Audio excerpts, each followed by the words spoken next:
আপনার ফোনে 5G বা 4G থাকা সত্ত্বেও কি ইন্টারনেট অনেক সময় ধীর হয়ে যায়?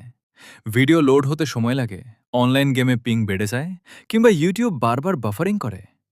আজকের ভিডিওতে আমি দেখাবো এমন দুটি সেটিংস যেগুলো সঠিকভাবে করলে অনেক ক্ষেত্রে আপনার ফোন সবচেয়ে উপযুক্ত নেটওয়ার্ক মোড ব্যবহার করতে পারে।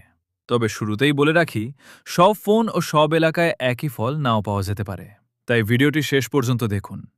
প্রথমে ফোনের সেটিংসে যান। এরপর নেটওয়ার্ক এবং ইন্টারনেট, সিম কার্ডস অথবা মোবাইল নেটওয়ার্ক অপশনটি খুলুন। বিভিন্ন ব্র্যান্ডের ফোনের নাম কিছুটা ভিন্ন হতে পারে। এখন প্রিফার্ড নেটওয়ার্ক টাইপ বা নেটওয়ার্ক মোড অপশনটি খুঁজে বের করুন। যদি আপনার এলাকায় 5G সাপোর্ট থাকে এবং আপনার সিম ও ফোনে 5G চালু থাকে, তাহলে 5G/4G/3G অটো বা একই ধরনের অপশন নির্বাচন করুন। এতে ফোন প্রয়োজনে 5G এবং সিগন্যাল দুর্বল হলে 4G এ চলে যেতে পারবে। ফলে সংযোগ তুলনামূলক স্থিতিশীল থাকতে পারে।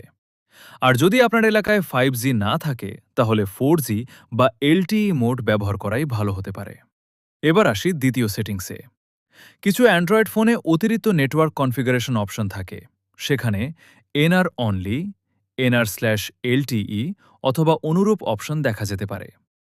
এনআর সাধারণত নিউ রেডিও অর্থাৎ 5G নেটওয়ার্কের জন্য ব্যবহৃত প্রযুক্তিকে বোঝায়। যদি আপনার এলাকায় শক্তিশালী ও স্থিতিশীল 5G কভারেজ থাকে, তাহলে পরীক্ষা করে দেখতে পারেন কোন মোডে ভালো পারফরমেন্স পাচ্ছেন। তবে মনে রাখবেন, দুর্বল 5G এলাকায় এনআর অনলি নির্বাচন করলে কল, ইন্টারনেট বা নেটওয়ার্ক সংযোগে সমস্যা হতে পারে। তাই কোনো সমস্যা হলে আগের সেটিংসে ফিরে যান। আরও একটি গুরুত্বপূর্ণ বিষয় হল, শুধু সেটিংস বদলালেই সবসময় ইন্টারনেট দ্রুত হবে এমন নয়। আপনার এলাকার নেটওয়ার্ক কভারেজ, সিম অপারেটর, টাওয়ারের চাপ এবং ফোনের হার্ডওয়্যারও স্পিডের ওপর প্রভাব ফেলে। তাই বিভিন্ন সেটিংস পরীক্ষা করে দেখুন এবং যেটিতে আপনার এলাকায় ভালো ফল পান সেটিই ব্যবহার করুন।